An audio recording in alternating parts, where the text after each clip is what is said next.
In 2015, the field of psychology was rocked by the replication crisis after this paper only found statistically significant results in 36 of the 100 psychology experiments it attempted to replicate. That same year, the Federal Reserve tested 67 well regarded economics papers and also failed to replicate more than half of them. Classic explanations for this are either that the studies were underpowered, like they had really small sample sizes, or classic p hacking, where you're just looking for relationships between one independent variable, like eating chocolate while on a diet, and 18 dependent variables like sleep, weight loss, etc.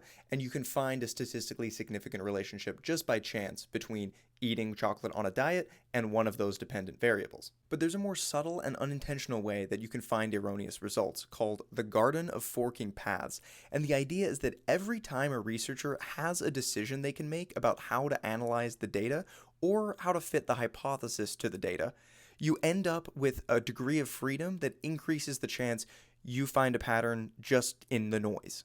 An example from the statistician who coined that phrase really helped me understand it. Imagine you're investigating whether Republicans or Democrats perform better on math tests if the context changes, like it's about healthcare versus the military, with the hypothesis being that Democrats would perform better if it's about healthcare and Republicans would perform better if it's about the military. Yay, we did the study and we got our data. But here's the issue. We still have decisions to make when it comes to analyzing this if we didn't decide beforehand. For example, some people weren't paying attention and got really bad scores. Do we exclude those outliers? Do we treat each gender as a separate independent variable with the idea that, oh, maybe men are more ideological and so the effect only works for them, or women are more sensitive to context, so that's why the effect only works for them? And so even though this doesn't seem like classical p-hacking, the more decision points we have about how to fit the hypothesis to the evidence or how to split the evidence based on what seems reasonable, and that's key here. It does not have to be malicious.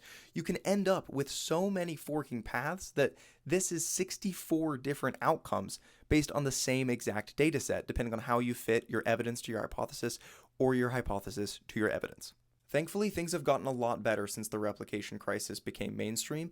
We've started pre-registration and registered reports. Pre-registering is when you publish your design study, your methodology, and the analysis that you're going to perform ahead of time to avoid that garden of forking paths.